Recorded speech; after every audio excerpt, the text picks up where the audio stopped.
A paz do Senhor, meu irmão, a paz do Senhor, minha irmã. Felizes mais uma vez, estamos começando aqui mais um podcast pela graça do Senhor Jesus. Para você que não me conhece, meu nome é Daniel, sou professor de adolescentes ali do Templo Central. E estou muito feliz porque a nossa equipe está completa mais uma vez, né? Temos que valorizar isso, professora Gedídia, professora Thaís. Aqui eu saúdo com a paz do Senhor e peço para que elas se apresentem também para os irmãos que não as conhecem. Paz do Senhor. Ai, Ai, Senhor. Senhor. Pode ir, Foi Thaís. sincronizado, né? Vai, Pai do Oh, a Senhor, sintonia da equipe é isso. professores. Meu nome é Thaís, né? Como já foi dito, sou professora também dos adolescentes no Templo Central, em Natal, Rio Grande do Norte. Isso, e eu também estou como professora na escola dominical, não dos adolescentes, mas estou lá no departamento infantil, com as crianças, aprendendo, né, e ensinando. E também atuo como psicóloga em consultório e na escola. Amém, glória a Deus. A professora Thaís não mencionou, mas ela é escritora da CPAD, viu? Inclusive da revista, da Escola Dominical. Eu não sei se pode dar spoiler, professora Thaís, mas Eu não sei, não mas deixa claro que a sei. revista não é essa. Mas a professora Thaís vai escrever, ela é escritora, né, da revista de juvenis do próximo trimestre, né? E é uma alegria muito grande tê-la aqui conosco, né, contribuindo para esse podcast, juntamente com a professora Gedidia. E, queridos, a lição de hoje é a lição de número 10, né, que tem como título o terceiro diário de viagem, né, referente à terceira viagem do apóstolo Paulo. Né, como os irmãos podem perceber, a gente está praticamente dissecando toda a vida de Paulo, né, nessa revista. E a lição de número 10 trata exatamente sobre esse diário de viagem dele. Né? A mensagem da lição se encontra em Atos, no capítulo 20, versículo 21, que diz: Eu disse com firmeza aos judeus e aos não-judeus que eles deviam se arrepender dos seus pecados, voltar para Deus e crer no nosso Senhor Jesus. Né? E apenas fazendo aqui uma pequena contextualização, a gente vai tratar aqui exatamente daquilo que sucedeu na terceira viagem do apóstolo Paulo. Acredito que os irmãos que acompanham aqui o podcast devem ter ouvido o podcast passado, que falou exatamente sobre a rota do apóstolo Paulo nessa terceira viagem dele, né? Ele sai ali da Ásia Menor, passa pela Pisídia, pela Galácia, pela Frígia e chega finalmente naquela cidade de Éfeso, de onde depois ele vai partir para Macedônia, depois para Cássia e finalmente para Jerusalém. E o primeiro tópico, queridos, dessa lição fala exatamente do período que ele passou em Éfeso. Né? Paulo, ele não costumava ficar muito tempo nas cidades justamente porque ele tinha uma agenda muito lotada. Né? Ele tinha que passar pelas igrejas por onde ele fundou, pelos irmãos para dar apoio, né? Para dar aquele amparo. Então ele não podia passar muito tempo nas cidades. Porém, na igreja de Éfeso, né, ali perante o pessoal de Éfeso, ele passou bastante tempo, né, passou cerca de 3 anos, e é justamente esse o título do nosso primeiro tópico, a parada de 3 anos em Éfeso, né? E, como a gente costuma sempre fazer aqui, se você, professor, professora, ainda não leu esse trecho, né, correspondente da palavra de Deus na Bíblia, dê uma lida, porque com certeza o podcast será bem melhor aproveitado, né? É um trecho que se encontra ali no livro de Atos, deixa eu só abrir aqui minha Bíblia, Atos, no capítulo de número 20, a partir ali deixa eu ver aqui, a partir do capítulo 19, na verdade, ele já começa a narrar a terceira viagem, né? Então, dê uma lida ali no capítulo 19 que o podcast ele será bem aproveitado, porque como a gente sempre fala, a gente não lê para poder não tomarmos o tempo, né? Do nosso podcast, que já tem um tempo limitado. Então, queridos, o primeiro tópico fala exatamente sobre essa parada em Éfeso, que o apóstolo Paulo passa 3 anos. E justamente até pelo tempo que ele passou, muitos eventos aconteceram nesse período que ele passou ali em Éfeso, né? O tópico 1 da lição, ele é subdividido em 2 tópicos, E o primeiro subtópico fala exatamente sobre o derramamento do poder em Éfeso, né? Conta-se que o apóstolo Paulo, ele perguntou a algumas pessoas ali daquela região se eles conheciam, né, o batismo do Espírito Santo, e os crentes daquela região conheciam o batismo de João, né, que era o batismo do arrependimento. E a palavra de Deus diz que o apóstolo Paulo impôs ali as mãos sobre aqueles irmãos, orou, e aquelas pessoas foram batizadas com o Espírito Santo. E a Bíblia conta que eram cerca de 12 homens, né? Assim, não me falha a memória, né? E eu acho engraçado, né, professora Gedídia, professora Thais, que esse acontecimento, ele por si só já põe por terra algumas correntes teológicas que dizem que Atos 2 foi um ato isolado, né, na história ali da igreja, né? O derramamento do Espírito ficou restringido àquele episódio de Atos 2. E a gente vê aqui, né, exatamente que Deus derramando o Espírito deles depois de Atos 2, né? E o interessante também, professor, é mostrar nesse acontecimento aqui, mostrar para o aluno de que é importante buscar o batismo com o Espírito Santo, né? Porque muitas pessoas, eu já ouvi algumas pessoas falando, né, que pessoas, inclusive, que já foram batizadas com o Espírito Santo, não dando tanta importância ao batismo, a continuar falando em línguas, a buscar se revestir com o poder de Deus, né? E ele é importante justamente por causa disso, porque ele é o revestimento com o poder de Deus para a gente continuar firme na fé, para que a gente possa ser encorajado, né, a continuar pregando a palavra de Deus, né? Porque é o Espírito Santo que age através de nós. Então a gente precisa buscar isso, esse poder que só Deus dá, até porque aquilo que fazemos é o Espírito Santo que faz através de nós, para o reino dele, né? E é importante até abrir com seus alunos em Atos 4, a partir do versículo 29 até o 31, que diz assim: Agora, Senhor, olha para a ameaça deles, dá aos teus servos confiança para anunciarem corajosamente a tua palavra. Estende a mão para curar, a fim de que, por meio do poder do nome do teu dedicado servo Jesus, milagres e maravilhas sejam feitos. Quando terminaram de fazer essa oração, o lugar onde estavam reunidos tremeu. Então todos ficaram cheios do Espírito Santo e começaram a anunciar corajosamente a palavra de Deus, né? Esse fato, né, de ter acontecido lá em Paulo, né, nesse momento em Éfeso, que chegaram lá, só conheciam o batismo de João, né, que é em águas, que também é importante, né? Mas aqui ele reforça a importância do batismo com o Espírito Santo. Verdade. Né? É o E revestimento de poder. Um detalhe legal também para os professores levarem para os alunos é que a palavra Espírito Santo nas Bíblias, nesse versículo que Daniel colocou, no capítulo 19 de Atos, o versículo 6, e impondo-lhes Paulo as mãos, veio sobre eles o Espírito Santo. Essa palavra aí está com letra maiúscula por quê? Né? Existe um destaque aí nas traduções das Bíblias de que quando se usa uma letra maiúscula, se refere a um nome próprio, se refere a Deus, né? Isso é um princípio interessante também para passar para os alunos, porque é um argumento bíblico aqui, teológico, que eles vão ver lá na Bíblia deles, quando tem a palavra Espírito com a letra minúscula e quando tem a palavra Espírito Santo com a letra maiúscula, há uma diferença na tradução, né? E é importante eles verem que o Espírito Santo aí, de fato, é o Espírito Santo de Deus que revestiu em Atos, né? Na experiência do Pentecostes, né?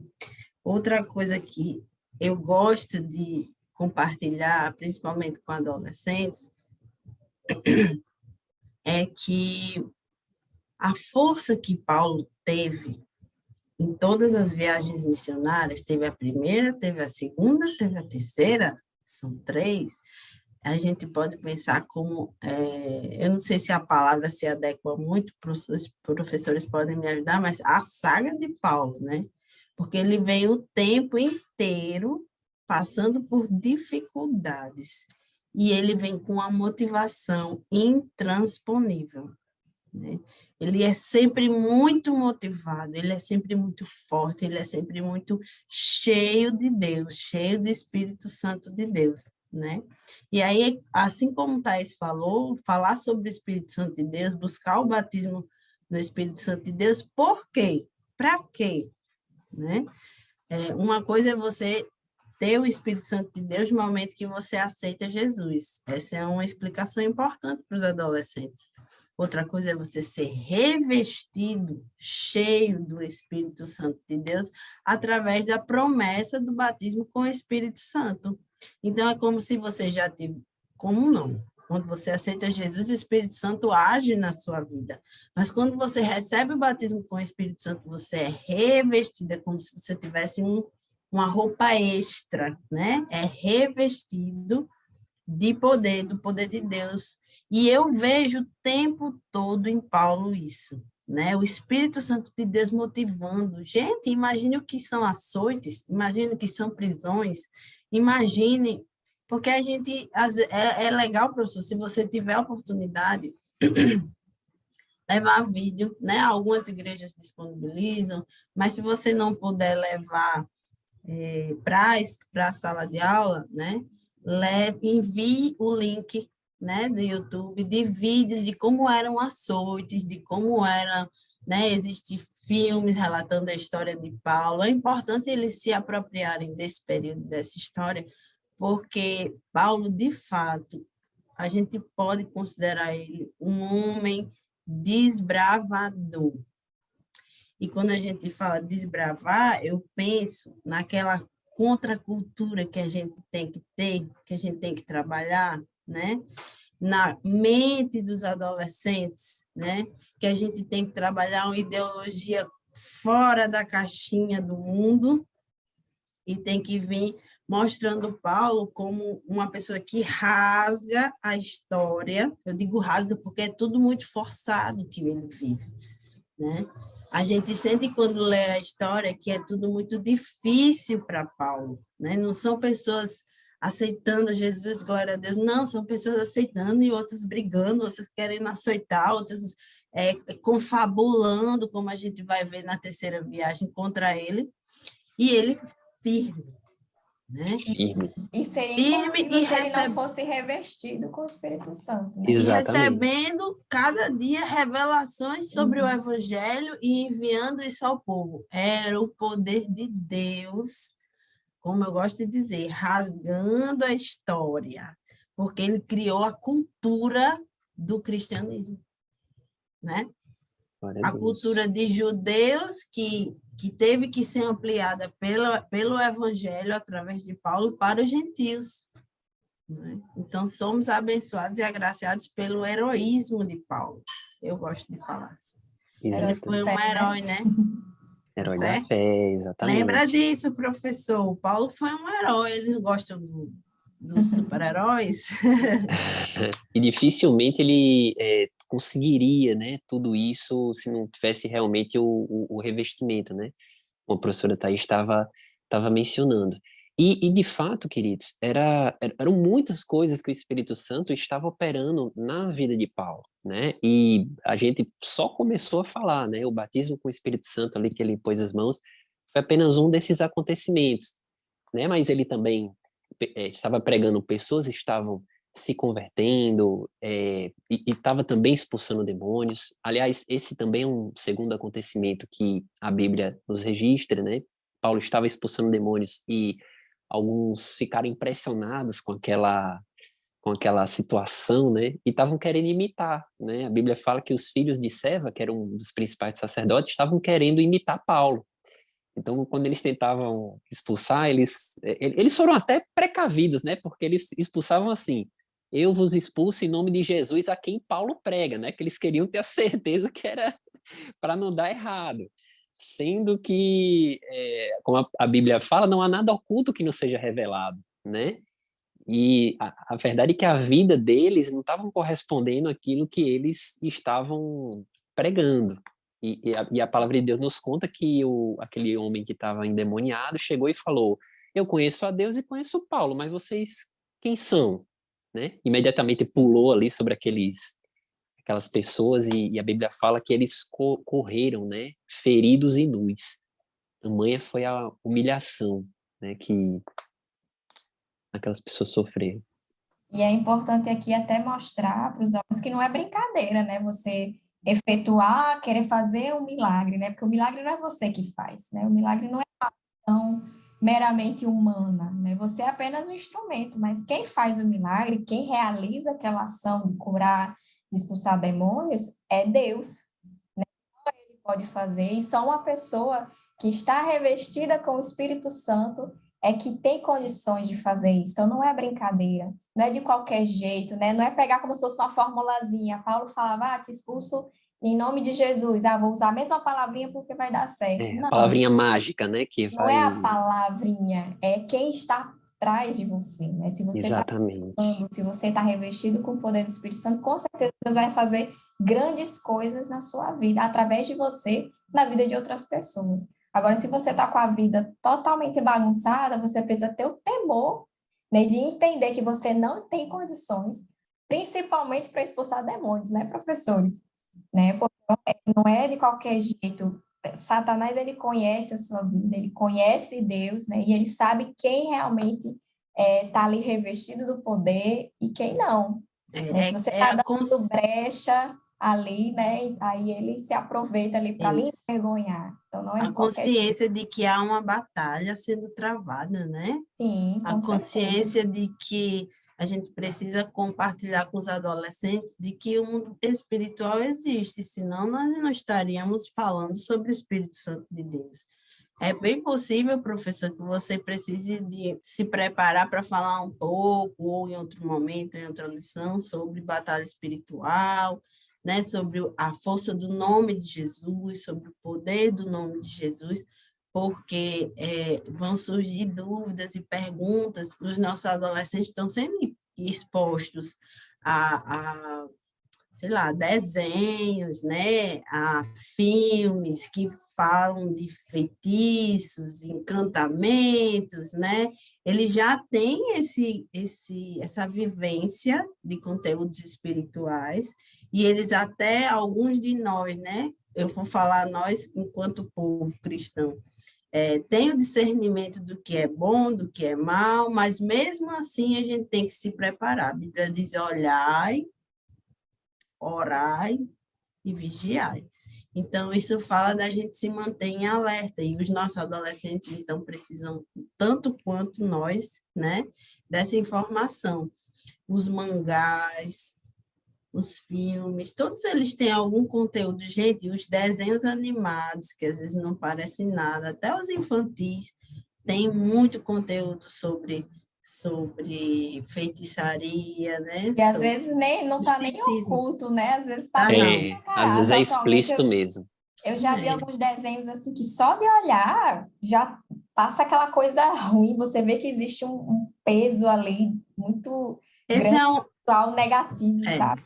essa é E uma boa está janela para abrir o muito diálogo escancarado. sobre você está preparado para lidar com o mundo espiritual, né? Porque com certeza eles já viram e eles vão poder relatar. Uma vez eu assisti um filme que tinha uma bruxa, sei lá, não sei o quê, até Chapeuzinho Vermelho, né? Até os das princesas, a Disney está cheia de exemplos que usam misticismo, né? E mágica, essas coisas. Então, eles precisam orar, e é importante que você, professor, ore também para que o Senhor dê discernimento em relação a essas coisas. Inclusive, eu acho que isso abre até para o próximo tópico, né? Faz a conexão próximo tópico, que vai falar mais ou menos sobre isso, que o povo lá em Éfeso, eles eram envolvidos, né, com misticismo, ocultismo, né, professor Daniel? Exatamente. Foi até bom a professora Geridia ter falado esse termozinho, porque ele já conecta com algo que Paulo também viu lá na cidade de Éfeso, né? A cidade de Éfeso era uma cidade que estava realmente impregnada por ocultismo, por magias, né? Sendo que, como a gente conhece a Bíblia, a gente sabe que onde o Espírito Santo entra, ele faz mudanças, né? Ele faz rebuliços, né? Por assim, para utilizar uma linguagem assembleiana, né? E o resultado disso, queridos, foi que muitas pessoas, à medida que iam se convertendo, iam jogando fora seus livros, né? Iam entregando seus livros de ocultismo, de magia, para serem queimados. De tal forma que a Bíblia nos conta que, se fosse juntar os livros que foram queimados, daria em torno de mais ou menos 50 mil ciclos, né? Ou 50 mil dracmas, que uma dracma correspondia aí a um dia inteiro de trabalho. Quer dizer, algo que em torno, se a gente fosse traduzir para os dias de hoje, milhões de dólares, né? Então, o Espírito Santo, ele provoca, de fato, essa mudança, né? E não apenas isso, mas as curas que estavam sendo efetuadas naquele ambiente, né? A Bíblia diz que as pessoas pegavam os aventais, lenços de Paulo, colocavam nos enfermos, e os enfermos eram curados, né? Então, olha o operar do Espírito Santo ali, né? Naquele povo, agindo de múltiplas formas, né? Como a gente está. E como isso é sensível, essas questões espirituais, como a gente tem que ter mesmo oração e clareza da palavra, porque hoje em dia a gente ainda tem pessoas querendo fazer esses rituais, né?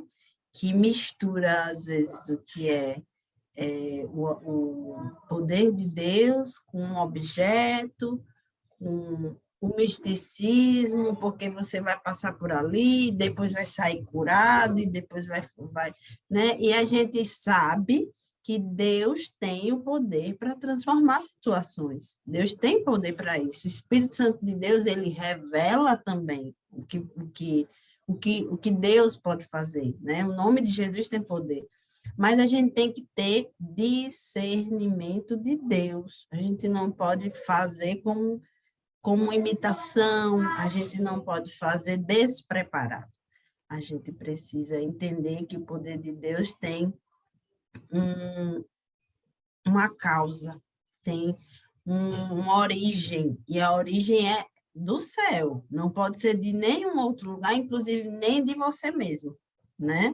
Ah, eu estou com coragem de orar por aquela pessoa. A questão não é a coragem, é bom a gente compartilhar isso com os adolescentes. Ah, o irmão vai lá e coloca a mão, né? Por que ele faz aquilo? Porque que ele teve coragem? Porque ele é desinibido, né? Porque ele é extrovertido e tem coragem de fazer isso? Não, certamente Deus falou com ele pela palavra, ele se preparou, ele orou, ele desejou, ele pediu. A Bíblia diz, clama a mim e responder-te-ei, anunciar-te-ei coisas grandes e firmes que não sabes. São Jeremias 33:3, né? Ele era profeta, né? E aí a gente precisa ter discernimento de Deus, é o espírito de discernir, que é o Espírito Santo de Deus, que dá a capacidade da gente olhar uma coisa e dizer, isso vale a pena, e olhar e também dizer, isso aqui não é de Deus, isso não vem do céu.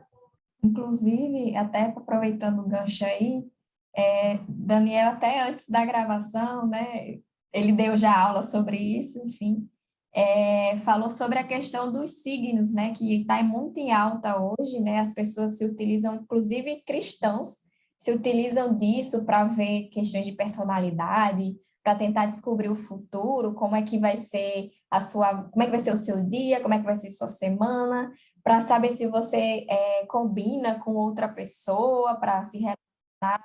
Enfim, são muitas coisas que são utilizadas, e inclusive os adolescentes às vezes podem até se deixar levar por isso como uma forma de brincadeirinha. Ah, deixa eu ler meu horóscopo hoje, só para ver o que aparece, né?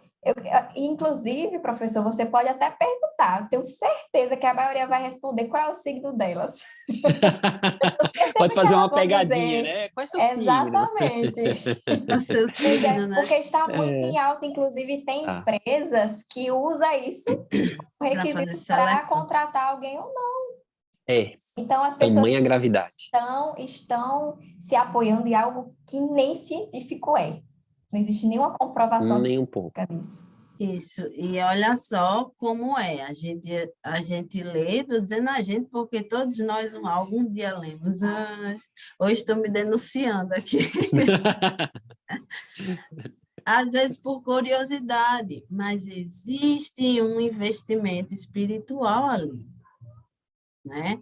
E aí, se você está abrindo essa brechinha no coração, se o adolescente começa a abrir essa brechinha no coração, o inimigo sabe que você está interessado em descobrir sobre aquela pessoa. Então, ele vai dar um jeito de confundir a mente do adolescente, né? E faz mais ou menos um mês, assim, que eu vi um testemunho na internet mesmo, de uma moça, que ela falava sobre rituais de encantamento. Veja bem, não eram rituais macabros, não eram rituais de terror, não era canibalismo, não era nada assustador.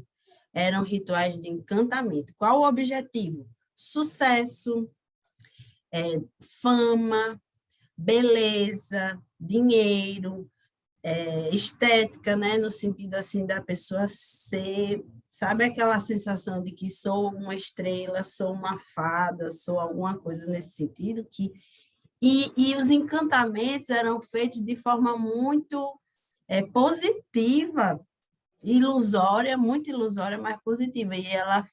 E ela era submetida a rituais para ela se sentir bonita, especial, para se sentir com sucesso na vida. Aparentemente nada que vá prejudicar ninguém. Nada, né? Bem sutil.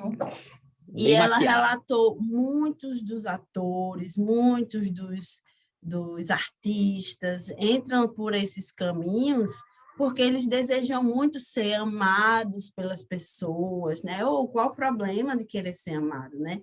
Mas ela falou que chega um ponto que eles viram escravos, eles não conseguem mais sobreviver de uma forma leve, porque os espíritos começam a cobrar, a fazer cobranças, a dizer que ele tem que repetir tal ritual, a dizer que ele tem que atingir tal pessoa com tal ritual, e a pessoa contando como é intenso o processo de libertação, né?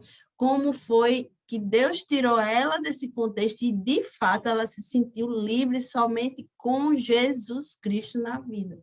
Então, são assuntos que a gente não pode deixar os nossos adolescentes inocentes, vamos dizer assim, em relação a isso, porque o mundo espiritual existe. Né? O mundo místico, como eles falam, né? É verdade. E isso, queridos, foi algo que Paulo, como a gente já falou, enfrentou na igreja de Éfeso, né? E não apenas isso, né? Como a gente vai agora descobrir no tópico de número 2, que tem como título O Conflito Religioso e Econômico, aquela cidade de Éfeso também tinha uma particularidade, né? Lá era a sede de uma deusa, né? De uma importante deusa grega, de nome Ártemis ou Diana, né? E aquela deusa que inclusive tinha um templo ali à sua disposição, o templo da deusa Diana, inclusive foi considerado uma das 7 maravilhas do mundo antigo, era algo que movimentava muito tanto o turismo quanto a economia daquela cidade de Éfeso, né? Então, tamanha é a importância. Inclusive, como a professora Thais mencionou, eu já dei aula sobre essa lição na minha classe, e na oportunidade eu levei algumas gravuras, né? Que eu acredito que os irmãos não vão conseguir ver, porque a imagem não está muito boa, mas esse aqui era o templo da deusa, né? Que eu resolvi imprimir, porque na nossa classe a gente não pôde usar o slide. E essa aqui era a deusa Diana, que era considerada, eu acabei tirando o cérebro dela, mas é uma deusa que era considerada a deusa da caça, né? Por isso que ela está aqui com arco e flecha, e aqui ela está segurando um veado, né? Pelo seu chifre. Então, era algo que estava absolutamente impregnado ali na cidade de Éfeso, e era muito importante, porque, como foi falado, ela era responsável por movimentar o turismo e por conseguinte, a economia do lugar. E o que acontecia era que Paulo estava pregando, as pessoas estavam se convertendo, as pessoas estavam deixando de frequentar o templo, estavam deixando de adquirir as estatuetas que os comerciantes faziam, e o resultado disso foi um grande prejuízo para aquela cidade do ponto de vista econômico. Eu digo econômico porque, do ponto de vista espiritual, aquela cidade estava em crescimento, estava seguindo bons passos, né? E Professor Daniel, e eu lendo sobre isso e pensando, parece que no estado a gente já tem algo parecido aqui no Rio Grande do Norte. Vocês conseguem aí se lembrar uma das maiores esculturas, né, em concreto que nós temos, que perde apenas para o Cristo Redentor, né? E que gera turismo, e que gera uma economia. Ó, que paralelo legal para a gente fazer, né? Mostrar a Dona Rita de Cássia, né? Eu acho que é Santa Rita de Cássia que tem, e mostra também a deusa Diana, né? E eles vão entender rapidamente, gente, quando tem a festa lá da padroeira, como é que a cidade fica, né? Como é que o comércio se movimenta, né? E rapidamente eles vão perceber que se o evangelho for a prioridade nessas cidades, o comércio vai sofrer, né? Porque não vai ter banda, não vai ter a parte profana da festa da padroeira, não vai ter muita gente, né? vai ter bebidas alcoólicas. Exatamente. Então, rapidamente, esse paralelo eu fui fazer na medida que eu estava lendo aqui a lição.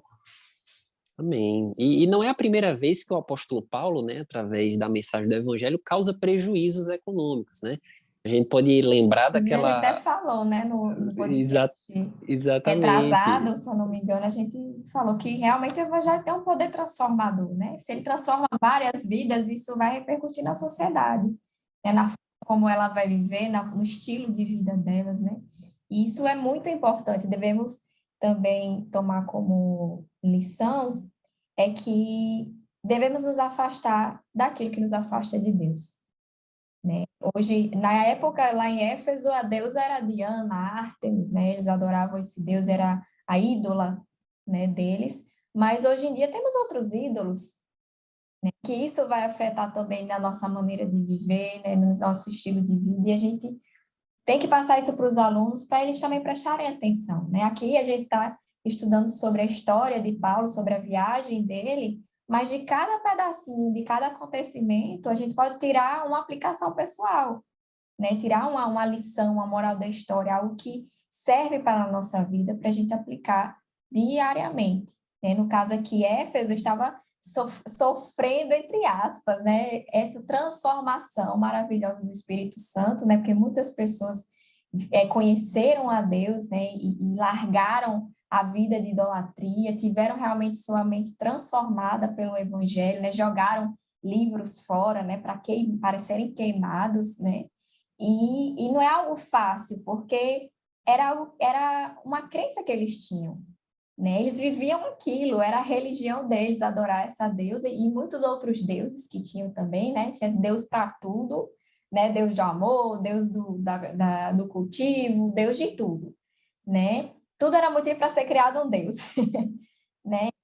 Então, eles largaram tudo isso para servir apenas a um Deus, que é o Deus verdadeiro, né? E o adolescente tem que entender isso, que ele precisa conhecer cada vez mais do Evangelho, para que esse Evangelho, essa palavra, venha transformar cada pedacinho, cada detalhezinho da vida dele, né? Para que ele também seja completamente transformado, revestido do Espírito Santo, né? E ser usado como Paulo e muitos outros, né, colaboradores de Paulo foram usados. E complementando, Thaís, houve essa perda econômica na cidade, mas a igreja de Éfeso, a igreja foi uma das mais fortes, segundo os relatos bíblicos aqui, segundo os teólogos dizem, era uma das igrejas mais fortes.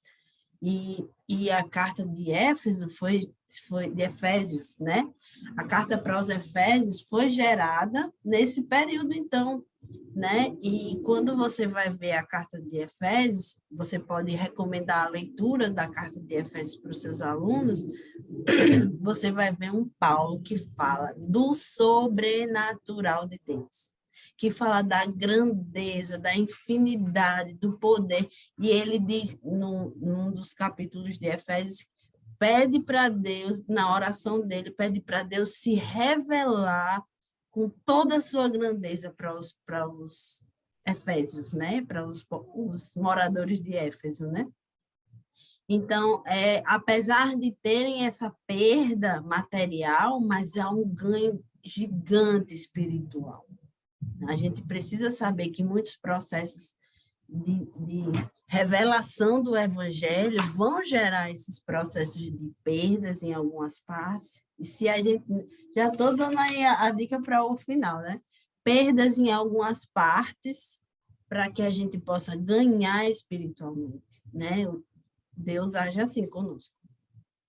Amém, glória a Deus. Inclusive, aproveitando, queridos, o gancho que a professora Thais deixou a respeito dos inúmeros deuses, né, que existiam naquela época, a própria lição na revista de professores coloca uma tabelinha, né, de deuses que, pelo menos um rol exemplificativo de deuses que existiam naquela época. O próprio Barnabé e Paulo foram taxados como deuses, né? Barnabé era Júpiter e Paulo era Mercúrio, né? Que era o deus grego Hermes, que daí vem de hermenêutica, quer dizer, o deus mensageiro, e o Júpiter era o deusão, era o Zeus, né? Era o deus que era o maior dos maiorais, o deus dos deuses, né?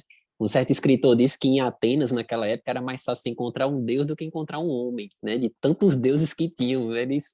O coração humano é uma fábrica de ídolos, né? E como a professora Thais falou, a gente tem que tomar cuidado, porque os ídolos de hoje não são feitos à mão, não são feitos ali daquele esculturas, não, são deuses que ficam ocultos aqui, né? Então a gente tudo tem que que... toma o lugar de Deus. Tudo que toma o lugar de Deus, perfeitamente. Por isso que Paulo falou que tudo me é lícito, mas eu não me deixarei dominar por nada, porque aquilo que eu me deixo dominar vira um Deus, né?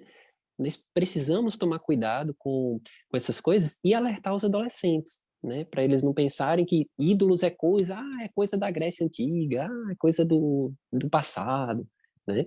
Então a lição ela deixa essa importante ideia para a gente repassar para eles. E a gente pode falar também, falar, professor, sobre a repetição da história e como o ser humano se perde e como o ser humano precisa de Deus. Porque se a gente for pensar, lá no Egito, a quantidades que os egípcios tinham de deuses era parecida. Era Deus do sol, era Deus da chuva, era Deus do Nilo, era Deus da colheita também, né? Era Deus da fertilidade. Da fertilidade. E hoje como é? A gente tem igreja para isso, igreja para aquilo, igreja para outro quilo, para né? todo gosto. Para todos os gostos. E a gente precisa, inclusive, religiões, né? Religiões para todo gosto, né? E uma coisa que hoje em dia tem sido muito, e a Bíblia fala sobre isso, né? Amantes de si mesmo. Nós vemos muitas pessoas se idolatrando, Se né? idolatrando. Instagram é um pouco de idolatria a si mesmo, ao seu corpo, né? A ficar bonito ou ao bonito, ficar se exibindo, meio que namorando consigo mesmo, né? Isso é uma idolatria, né? Você idolatrar a si mesmo. É o meu bem-estar, é a minha felicidade, é o que eu quero, é o hedonismo, né? Eu tô a fim de fazer, eu faço, o que me traz prazer, eu vou fazer.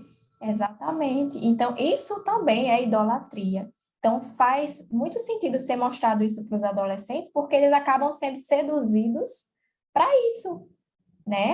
Não cuide de você mesmo, cuide do seu... Não tem problema em cuidar de si mesmo, em fazer uma atividade física, em querer ficar bem aparentado, não tem problema. O problema é quando isso toma o lugar de Deus na sua vida, né? É um fim em si mesmo, né? Exatamente. Quando você perde o seu objetivo, né, enquanto cristão, né, que seu objetivo é servir a Deus, é pregar o evangelho, né, e se preparar para ir para o céu. Esse é o seu objetivo. Seu objetivo jamais pode ser ficar bonito, ficar sarado ou sarada, né? Esse não é um objetivo de vida, né? O seu corpo é um templo que o Senhor lhe deu, não é seu, é de Deus. Você deve cuidar sim, se alimentar direitinho, cuidar dele, mas isso não deve ser o Deus na sua vida.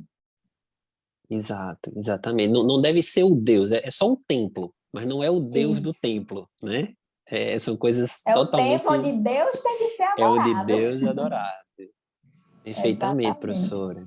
Exato. E o resultado, querido, só para nós finalizarmos esse tópico número 2, dando sequência aos acontecimentos históricos, é que as pessoas ficam revoltadas, né? Principalmente os comerciantes com essas conversões em massas, que estão acabando com a economia ali em torno da deusa Diana, né? E ficam revoltados. Eles pegam Gaio e Aristarco, que eram companheiros de Paulo, levam ao teatro, tem aquela confusão, né? Eles estão prestes a serem mortos. Paulo, inclusive, tenta entrar, mas os seus companheiros o impedem para que ele também não seja corra o risco de morrer ali dentro. E acaba que um secretário, né, a serviço do governo, certamente usado por Deus, chega e diz: não tem para que essa confusão toda. Se Demétrio e os ourives estão revoltados com essas pessoas que pregam, que eles resolvam isso perante os tribunais, né? Não vamos aqui sujar as nossas mãos, deixem que eles resolvam isso. E aí Deus dá o livramento, né? Não apenas para Paulo, mas para seus companheiros de viagem, né? E aí, queridos, nós entramos finalmente no tópico de número 3, né? Que tem como título A Parada Final em Jerusalém. Então, Paulo termina, né, o longo período que ele esteve ali na igreja de Éfeso, passou cerca de 3 anos, ele vai para Macedônia, depois ele desce para Corinto, ele vai passar pela Macedônia novamente, ele vai passar por Troade, onde existe aquele episódio em que o jovem Eutico, ele cai daquele prédio e acaba sendo ressuscitado por meio de Paulo, através do Espírito Santo, né? E finalmente Paulo chega a Jerusalém, né? Que era um lugar que ele queria muito estar, porque ele estava com as ofertas ali dos irmãos da Macedônia, da Acaia, né? Interessante que muitos avisaram para Paulo, né? Paulo, não volte para Jerusalém, você vai morrer lá, você vai ser preso, vão injuriar você.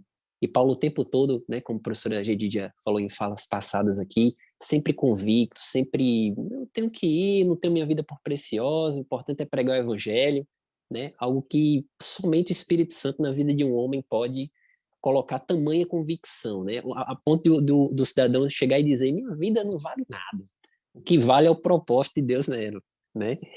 E finalmente ele chega ali em Jerusalém, existe o profeta Ágapo, né, que vai pegar o cinto de Paulo, vai prender mãos e pés e vai dizer, Deus vai fazer, isso vai acontecer com o dono desse cinto, né? Ele vai ficar preso, né?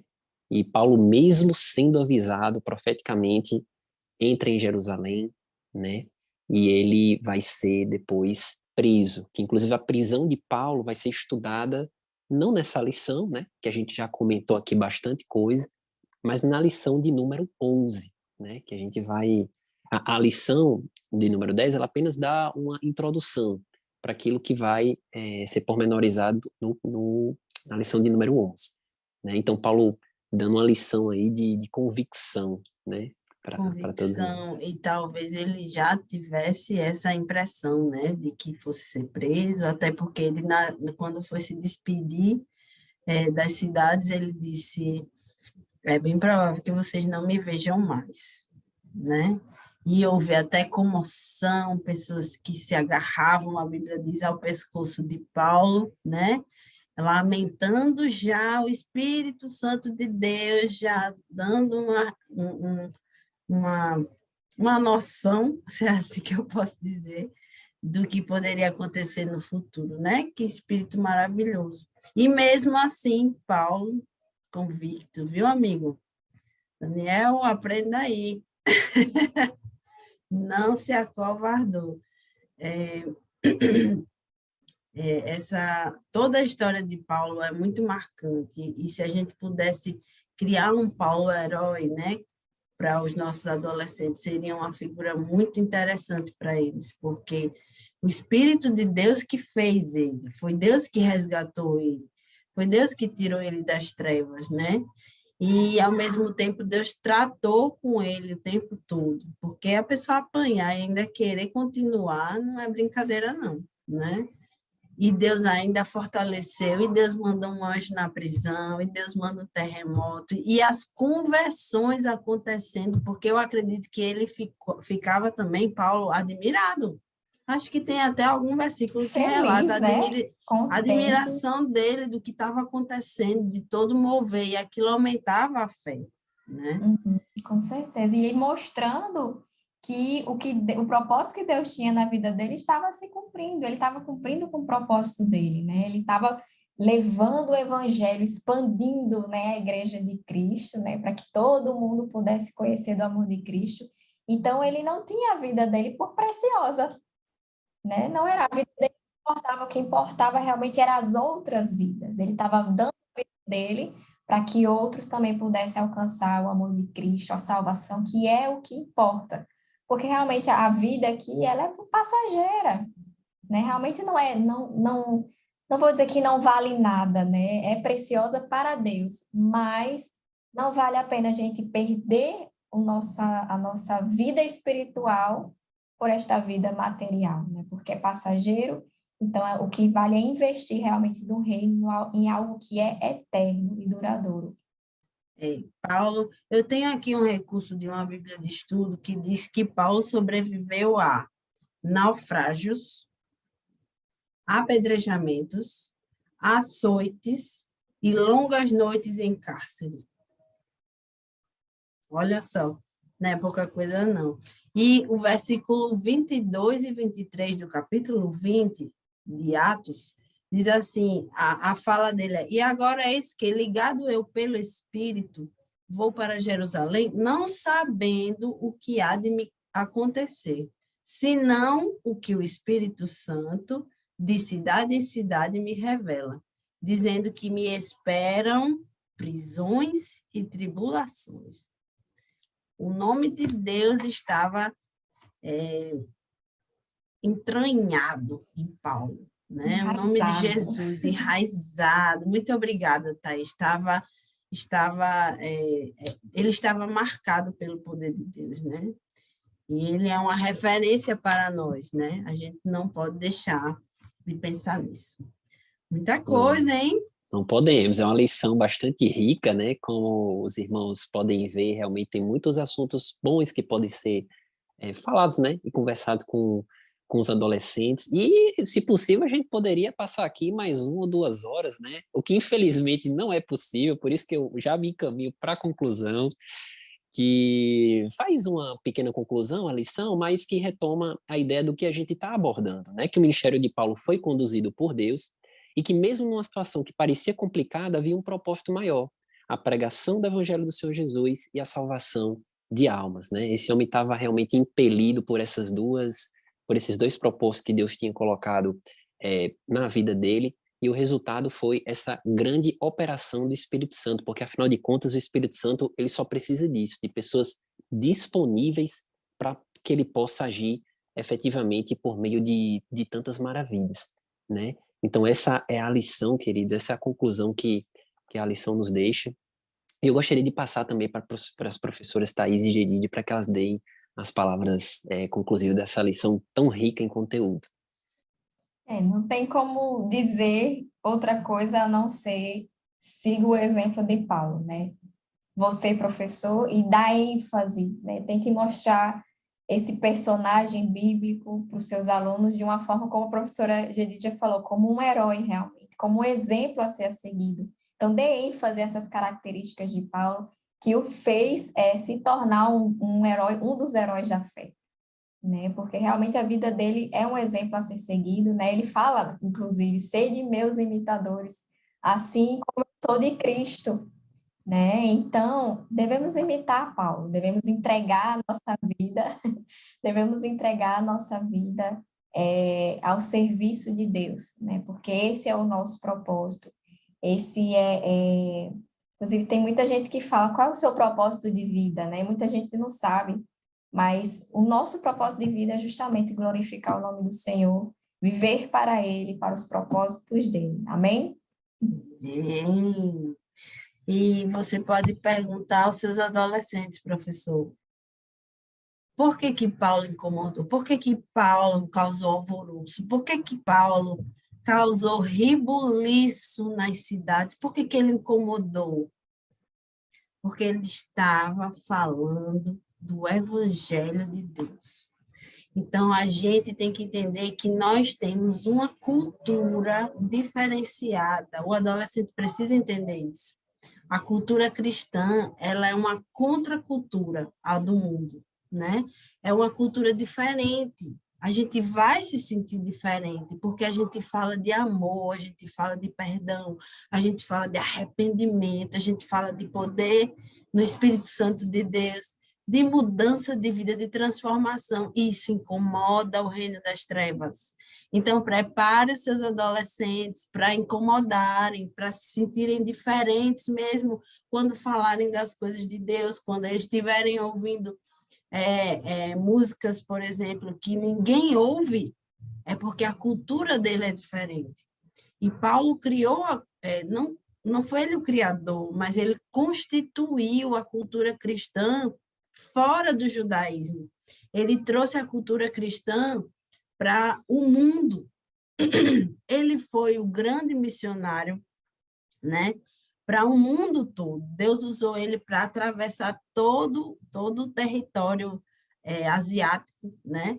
Para poder, hoje, eu e você sabermos que Jesus Cristo é o Senhor e que o Evangelho transforma.